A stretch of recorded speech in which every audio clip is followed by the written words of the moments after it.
মধ্যপ্রাচ্যে যুদ্ধের আগুন জ্বলছে।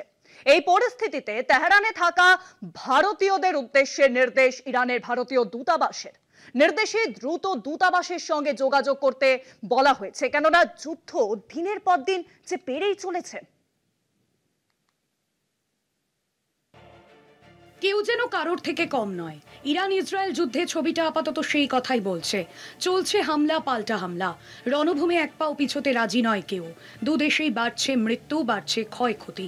ইসরায়েলের পাশে আগেই দাঁড়িয়েছিলেন মার্কিন প্রেসিডেন্ট ডোনাল্ড ট্রাম্প, তবে সেই পথে হাঁটল না মহাশক্তিধর রাশিয়া। ইরানের পাশে দাঁড়ালো পুতিনের দেশ। সোমবার ইরানের সংবাদ মাধ্যমের অফিসে বিমান হামলা চালিয়েছিল ইসরায়েল। বহু কর্মী আহত হয়েছিলেন, কোনো রকমে পালিয়ে বেঁচেছিলেন সঞ্চালক। এদিকে ইরানের আকাশ গর্জে উঠছে ইসরায়েলের যুদ্ধ বিমানের শব্দে। ইসরায়েল ইরান যুদ্ধ আর দুই দেশের সীমান্তে আবদ্ধ নেই। সংশ্লিষ্ট দুই দেশের পাশে দাঁড়াচ্ছে বন্ধু রাষ্ট্ররা, অর্থাৎ যুদ্ধের পরিধি ক্রমশই চওড়া হচ্ছে। যুদ্ধ যতই ভয়াবহ হচ্ছে তত আশঙ্কায় ভুগছেন তেহরানে থাকা ভারতীয়রা।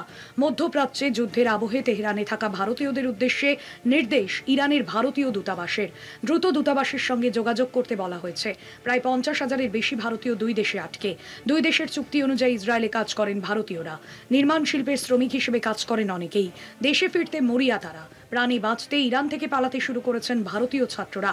এরা উর্মিয়া মেডিকেল ইউনিভার্সিটির ছাত্র। মধ্যপ্রাচ্যে ক্রমশই জটিল হচ্ছে যুদ্ধের পরিস্থিতি। কেন এই হামলা? ইসরায়েলের যুক্তি, ইরান নাকি পরমাণু বোমা তৈরির একেবারে শেষ ধাপে পৌঁছে গিয়েছে। সেই কারণেই পরমাণু ও মিসাইল কেন্দ্রকে বারবার টার্গেট করছে নেতানিয়াহুর দেশ। কানাডায় বসেছে G7 সম্মেলন।